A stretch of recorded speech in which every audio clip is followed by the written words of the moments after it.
Good morning, guys. Today is Saturday, June 15th at like 8 o'clock in the morning, and we're gonna go get some breakfast. I'm just in a sweatshirt, pants, and my sandals, and we're gonna go, and I'll talk to you guys when we get back. Good morning, everyone. I know there was a typo in the title of the dress up video inspired by Allie. So I just wanted to let you know that it is fixed thanks to Cassidy.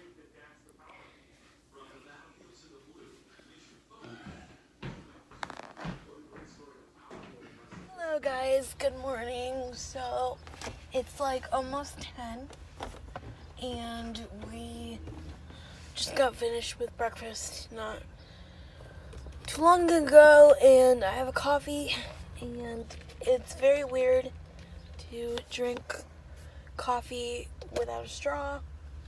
But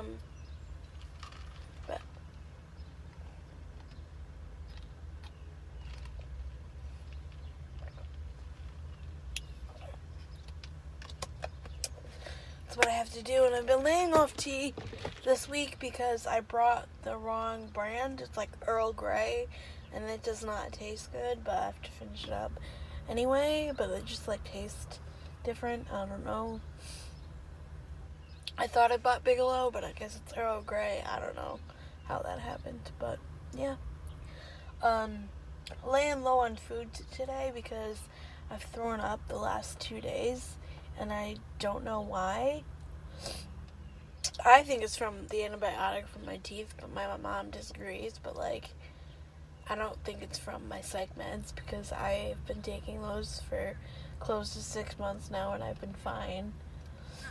But whatever. Agree to disagree, I guess.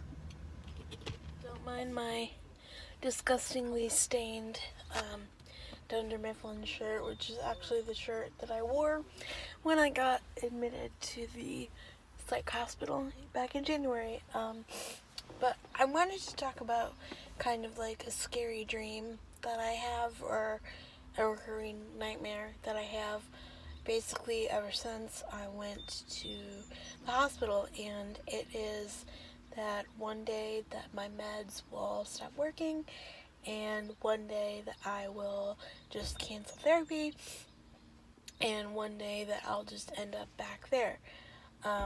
Now, I would say it happens about once a month or once a week-ish, around, just, it happens like more often than you think.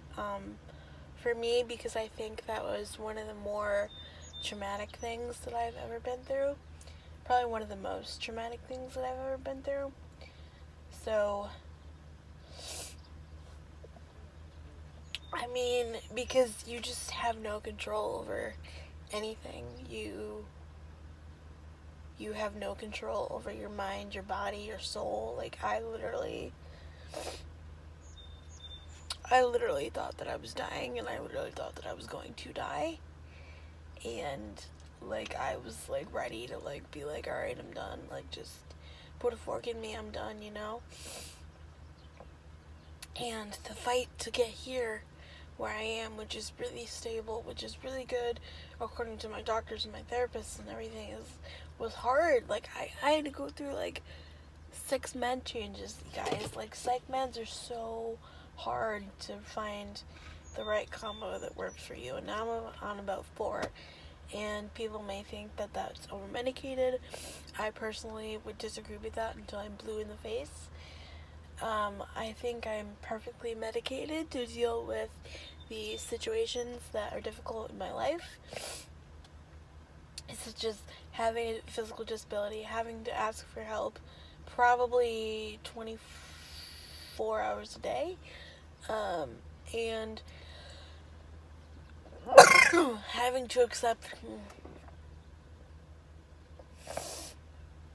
having to accept that I'm not like my peers.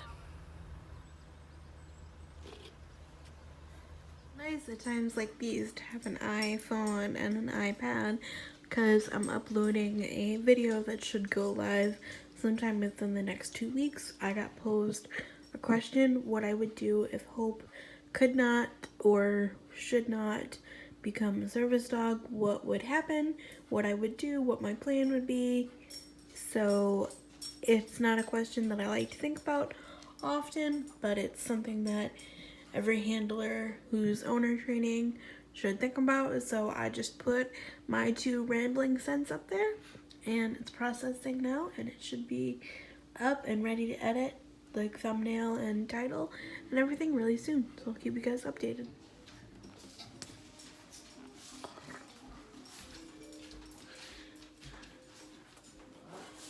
Right here, so.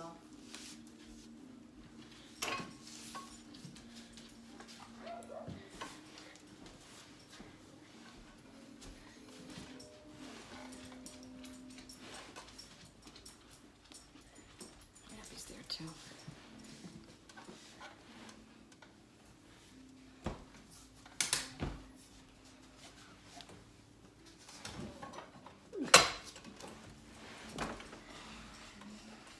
You're gonna be hot in your pants, but I'm not getting you dressed.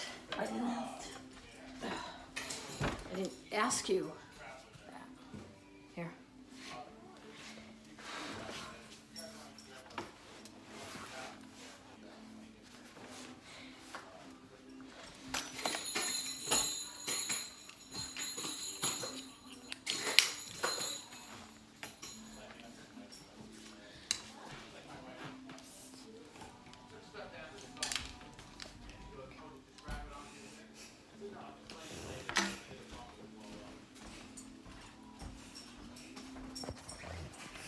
I sat outside for a little bit, but it started to get really, really hot.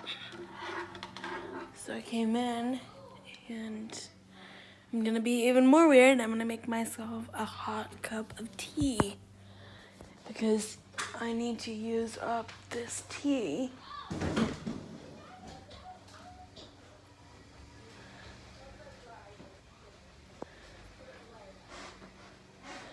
But I also need to check on the vlog.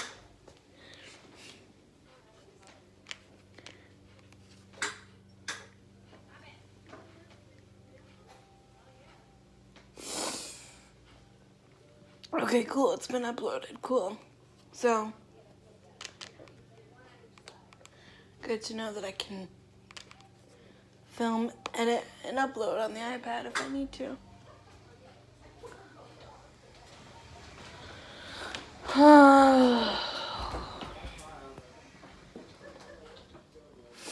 Guys, I'm just so tired. I've been sleeping so much lately.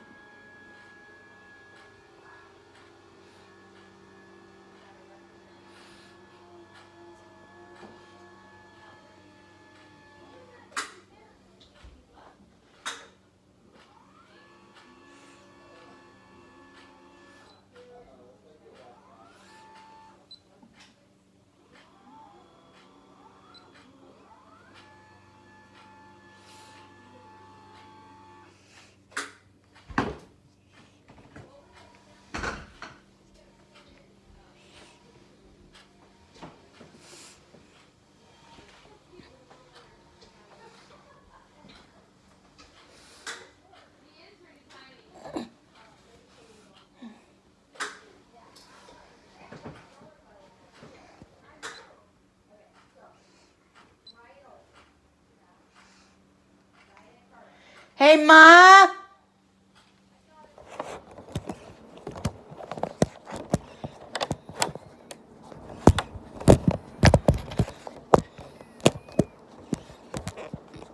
Okay, you guys are sitting next to my salt lamp, but I've realized that I don't tolerate heat very well.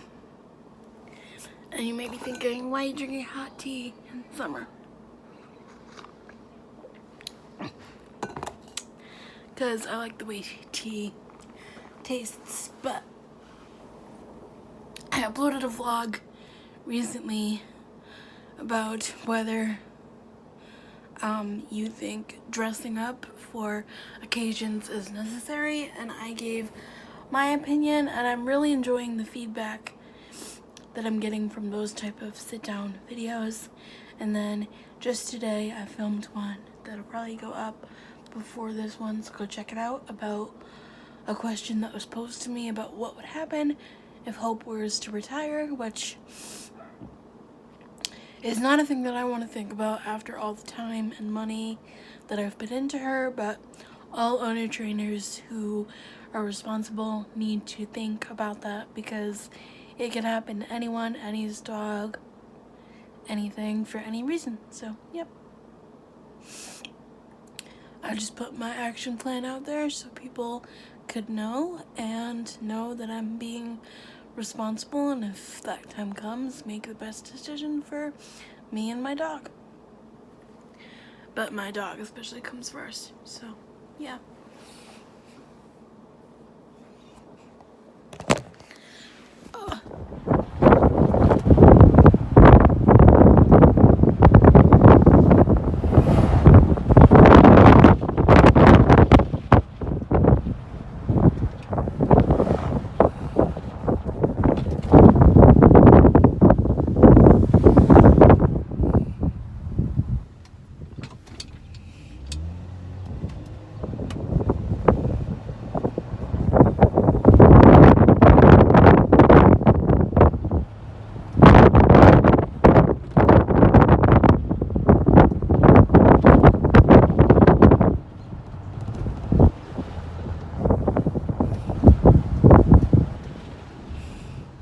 The dang what? Bag.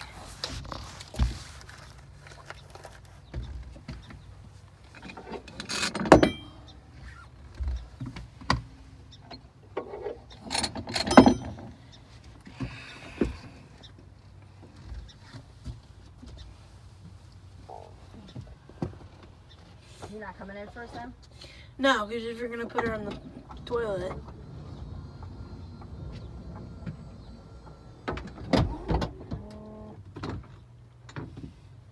Have you ever crossed the street before, Emmy? No.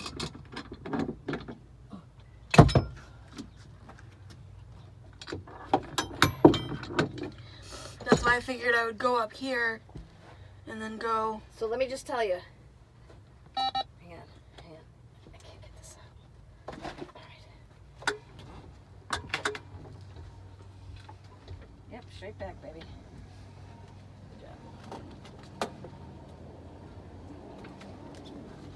So let me just tell you. See up at the, stop for a second. Yeah. That little short bush? Yeah. There's an opening over there. Okay. So if you leave the driveway right there, on the next opening, there might even be an opening I think I see what you're up talking a little about. farther. You got your phone, right? Yeah. Just call.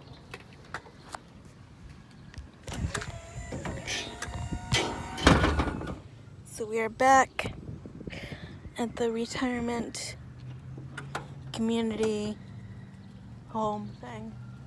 Actually, I'm just gonna go the normal way I go. Yeah.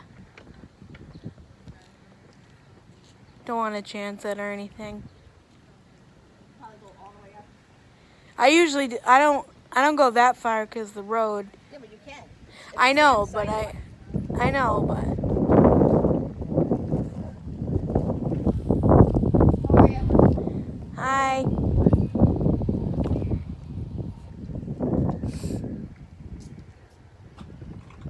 So we're back at the retirement community, and Emmy, I see Phoebe coming in. where? We're back at the retirement community where my grandma lives. She lives in a community of like 65 and older kind of people, but kind of makes me sad to be here too, because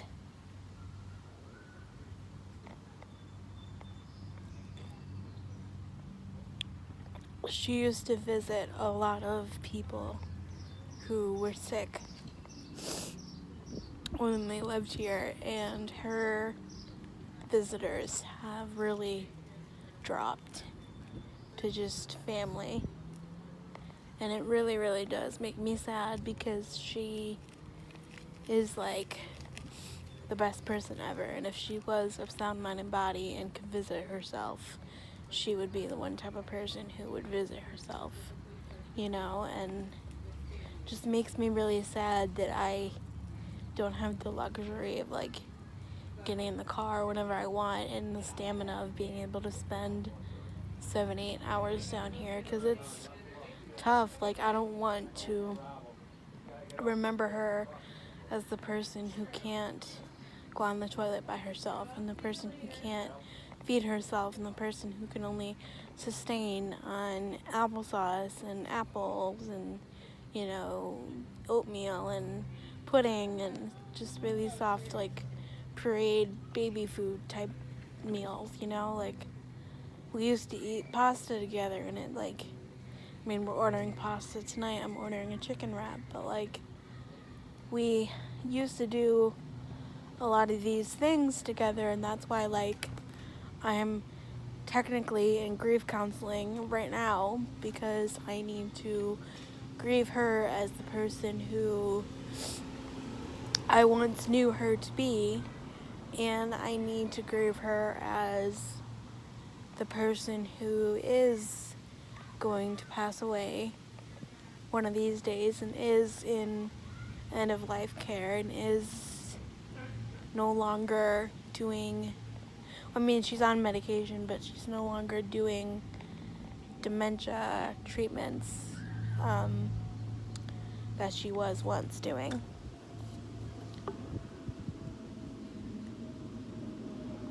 And that's tough, you guys. Like, that's really is the toughest thing that I think I've ever been through, is having to say goodbye to someone and say see you later in like 80 years to someone who is my confident, my constant, my best friend. Like, she literally was there through everything for me. Every medical appointment, every specialist, every surgery, like, she was there. And that's what made this hospitalization, this past one, really tough, was because I was asking for her, but I knew deep down in my mind that she couldn't be there, but I didn't know, like, in my mind, like, in the present, like, I didn't know that she couldn't be there, because I was reverting back to my younger self, like, asking for people who I was friends with when I was younger, like that boy, just asking for things that I knew that I wasn't gonna get, like to go to the playroom and to, like, just be kind of like childlike again, you know, like I was kind of reverting back to that, but that was because I was so mentally sick. But I think part of that kind of breakdown and losing my mind was because of her and having to say goodbye, because in a way hospice technically is starting the goodbye process. Like, you say goodbye, and I don't want to, but I know that selfishly I can't keep her forever, because she would be like 108 years old and freaking suffering, and I don't want to see her suffer. And I went from not wanting to say goodbye in November, December, and January to starting February, March, April, May, and now June, to being okay and to being able to pray and be like, hey, listen, if you want to take her, then go right ahead, you know? Hello. Hi, How are you? I'm good, and you? Good. Enjoying the nice weather? Yes, very much so. Hi, taking a stroll? So I Good. am okay with God taking her, because I don't want her to suffer, and I don't want to remember her in the state that she's in right now, and it's getting harder and harder.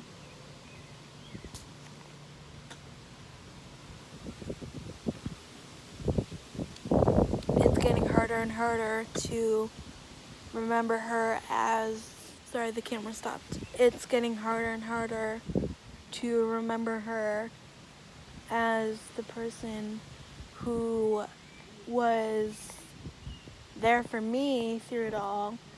And now it's like I have to be the person who's there for her through it all. And of course I want to, and it's cost me friendships. It's cost me hitting the button. In order to be there for her through it all, I had to let go of 3 toxic friendships with Reagan Brown here on YouTube, Danica Prue, Proulx, and Logan Hopper. And and even though those are painful for me to let go, 2 out of 3 of them are. I mean, Reagan and I really weren't that close. It was just more of like, oh my god, how do I get more YouTube views, you know, like on her end. Like, she didn't really do it. She didn't really do it to vlog her life. She did it to get out and make money from the beginning, and you can't when you're on Social Security disability. So, or if you do, they take part of your money. But anyway, that's just whatever.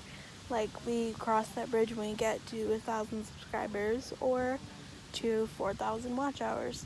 Anyway, but Logan and Danica were pretty painful because there's a lot that those girls know. I mean, Logan knew the weekend she was going to hospice, and it seemed like she didn't really give a fuck. Like, it seemed like she didn't really care, because literally all she did was be like, oh my god, like, I'm sorry, but can I still talk about me? And like, selfishly, I needed it to be me. I needed it to be about me for that one weekend. Like, I didn't go to sleep and I didn't wake up to some long ass paragraph that was like, oh my god, I'm so sorry, but like, she still loves you and you still love her and da da da da. Like, I didn't wake up to a bagel basket. I didn't wake up to a FaceTime call. I woke up to a card, a freaking 99-cent card that her grandmother and her aunt signed. I ripped it up. I didn't even read it. I immediately threw it in the garbage, because if she couldn't even give me the time of day to call me on the phone when you have my number, you have my email, you have my address, but you send a card that's going to be late, right? So a card, right? A card. And I just thought that was a really poor taste that she did that, because if it was the other way around and her family member was in hospice, you bet your butt I would be, you know, like, looking for flights to go down there. And like, that's one of the points of contention, because she was having some mental illness issues and some eating disorder issues. Nothing that she hasn't posted about, because I've looked already. And when she was having issues with the eating disorder, I would call and I'd make sure she'd eat three meals a day, because she would starve herself, right? And I would do all those things, because when I give someone friendship, I give them my entire being, and I probably really shouldn't do that, but I do, because it's the way I would want to be treated too. You know, I want to know that, like, if I ever had an issue and like time allowed it, I can go over to my friend Cassie's house at 3 a.m, you know, and I know that I can, because that's just the type of friend she is, you know. But the one time that I needed Logan and I called her at 3 in the morning, she was like, oh my god, like, she was like, what? And I was like, what the fuck you mean, what? Like, obviously I needed to talk to you about something, you know? Hello. How are you doing? Good. Yeah, thanks. How are you? You're doing real good, honey. Thank you. How are you? Very good. Good. Enjoying the nice weather? Weather's beautiful. Yes, it's gorgeous.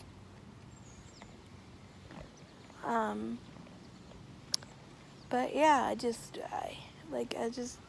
makes me sad that people don't give a crap, like, or didn't give a crap, you know? Like, when you're in someone's life for 7 years, you would think that you were worth more to them than a card, you know, at the end of someone's life, you know?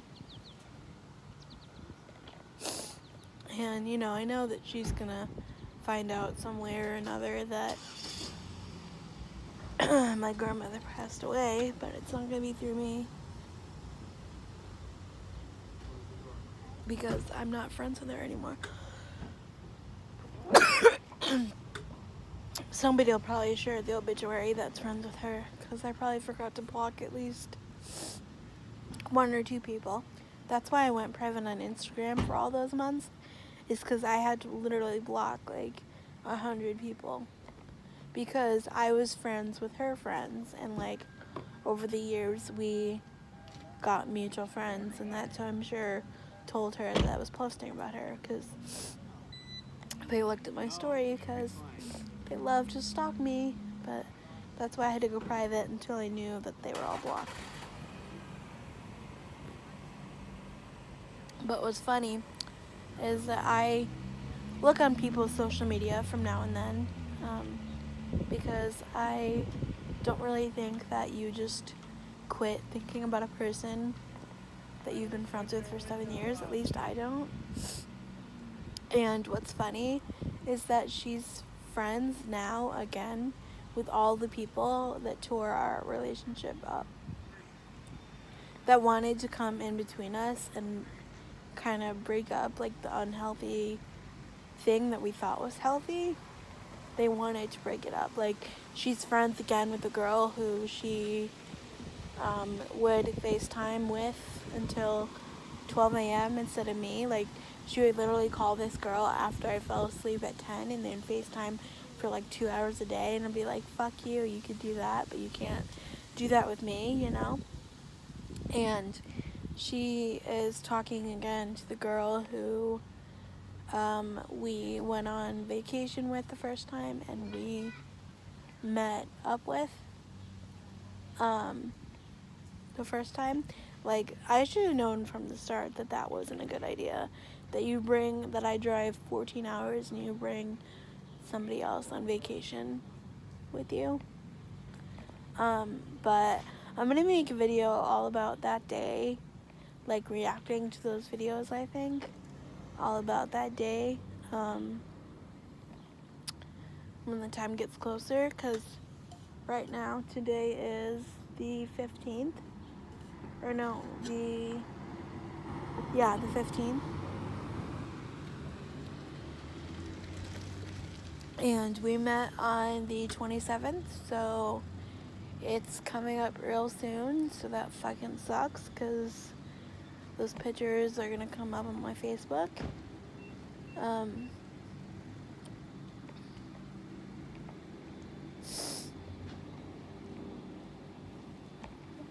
And